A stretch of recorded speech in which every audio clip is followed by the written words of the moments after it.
Hi, internet world. I felt inspired to share some insights on communicating with spirit guides and higher self and angels and whatever you call the realms of higher knowing. And I've had people ask, when you ask a question or you're curious about something or you're open to communicating with these higher realms, how come they don't communicate in a way that you'll get it easily? Why is there all this mystery? And what I'm understanding is that humans are very linear. We live in a world that's very cause and effect. 1 plus 1 equals 2. It's very structured and patterned and determined. And that is only one little teeny freaking blip blip, one little tiny way to interpret reality. There's so much. There's a vast array of dimensions and realities, and like 7 has a color and pink has a smell, and like there's so much. There are colors that exist in other realms and dimensions that we don't even know, that we haven't even comprehended. There's so much that we, in this little box of our thinking and perception of 3D reality, we haven't even tapped into.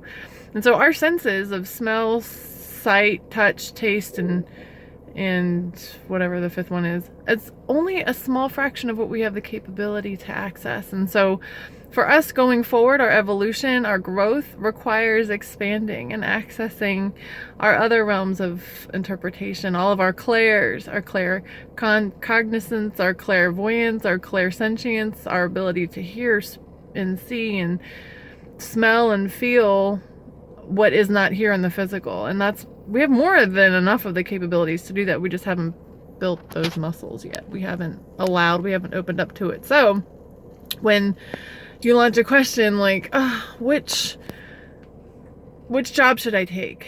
Which school should I apply to? Whatever it is that you're looking for, the answer will come to you in a way that helps develop your intuition, develop your other senses. Be open, let go of needing the answer right here and now. That's another strict sign of an ego rigidity.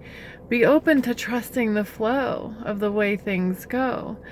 And tap in. So it's not only just opening up our ability to access other modes of communication, but it's letting go of the grip. So we have to surrender and not obsess and, laser focus on, I need to hurry up and find this. I need to do it now by Friday. It has to happen. So just trust, open up to allow and surrender other ways, because our limited scope of ego interpretation, our linear understanding, is only one way.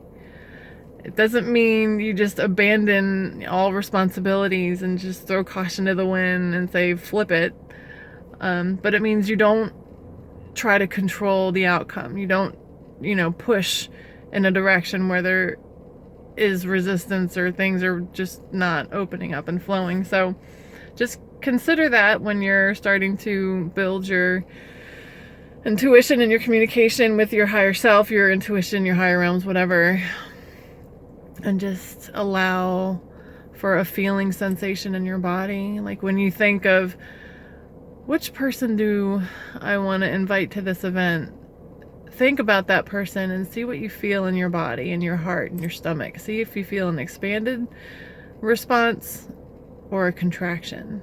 Same with jobs. Same with, which shirt should I wear? What should I order for lunch? So it's just an opportunity for us to break out of rigid existence and open up to the infinite potential that is, because we are all being guided to bring forth ideas and actions and words that are foreign to this linear reality. We're being called into a greater expanded version of ourselves to bring these higher ideas through that haven't been here yet. And so we need to allow for that. We need to let go of the rigid grooves that we've been used to, because they're not going to apply with this world that we're creating. It's exciting and weird and awkward and sometimes scary, because the unknown for the ego can be very scary. But that's again where trust comes in, and surrender, and knowing that all of us are hardwired for our highest potential our best and fullest expression is our blueprint, just like the blueprint of an acorn is an oak tree. But the only way for that blueprint to actualize is for us to let go and stop trying to force the outcome, because it's gonna birth if we let it. So just a little tangent I thought I'd share with you today. Hope you're having a lovely Monday. I am. It's nice and warm and toasty here in Austin, Texas. All right, so thanks for that, and we'll see you soon. Mwah, bye.